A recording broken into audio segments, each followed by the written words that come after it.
В этом году конкурс «Живая классика» проходит 8-й раз. Ежегодно в нем принимает участие почти 85 регионов, свыше 2 миллионов подростков со всей России. Классный, школьный, муниципальный, региональный, всероссийский финал и суперфинал на Красной площади. Такой путь планирует преодолеть ингушская молодежь. Я не знаю, способна я или не способная, но одно я знаю точно, то что я ленивая. Я по 3 часа сижу за задачами. Позади 3 этапа всероссийского конкурса. В региональном туре встретились участники из 18 школ, но дальше пройдут только 3. Вжиться в роль и при этом остаться самим собой. Амина Яндиева не случайно выбрала произведение Ирины Пивоваровой «Думай, моя голова». Она хоть и отличница, но замечает за собой, что часто отвлекается от учебы. В рассказе говорится о одной девочке, которая долго-долго сидит и пытается решить задачу. Но у нее не получается, потому что у нее в голову приходят другие мысли. То она на окно смотрит, то она о подруге думает, то думает, что с ней сделать. Я выбрала этот рассказ, потому что он очень интересный, мне очень понравился. И сюжет, потому что у него очень интересный. Найти сюжет, который затрагивает душу, будь то трагедия Шекспира или комедия Грибоедова, и показать все свое мастерство на сцене. Такая задача стоит перед школьниками. У меня за плечами была своя личная драма. И я, как никто другой, понимала Маню.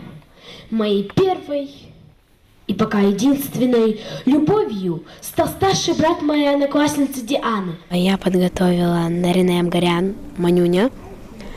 Когда я его прочитала, он мне очень понравился. Я подумала, что это мое. Я буду его рассказывать, я смогу. Стихи или рассказы я умею очень выразительно рассказать.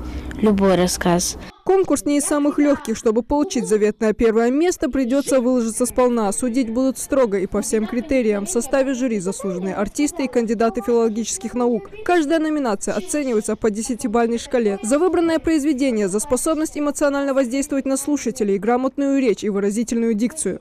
Я быстро достал учебник и до звонка успел узнать много нового о нашем мире. Естественно, никакой контрольной не было. Эрвин оскалился и одними губами произнес: «С 1 апреля». Зрители попеременно сочувствуют, то заливаются смехом. Кому драма, а кому комедия. Одно из самых юмористических выступлений Микаила Гайтукиева. Оно мне понравилось и зацепило меня. Мы с моим наставником выбирали много книги, рассказы этого автора Герхарда Гольца, и именно вот это мне понравилось. Как отметила наставница Микаила Мадина Костоева, выбранный персонаж совсем не подходит по характеру юного артиста, но тем не менее он заинтересовал школьника, а оценка зрителей дарит надежду пройти этот этап.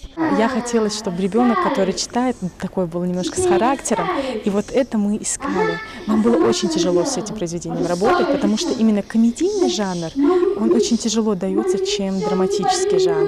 Но я считаю, что мы с этой задачей справились и нашли общее между персонажем, потому что очень важно найти общие черты. Очень важно, чтобы ребенок понял того персонажа, про которого идет речь. Но вот эту тонкую грань между собой и персонажем надо нести, потому что ты не должен его показывать, ты не должен быть здесь и сейчас этим персонажем. Ты должен быть ребенком, который прочел и который рассказывает то, что его зацепило. Совсем скоро станут известны имена лучших. Они отправятся на всероссийский финал конкурса, который состоится в мае в детском лагере «Артек». А в начале июня финалистов ждет суперфинал на Красной площади в Москве. Лариса Дударова, Магомед Шаухалов, Новости 24.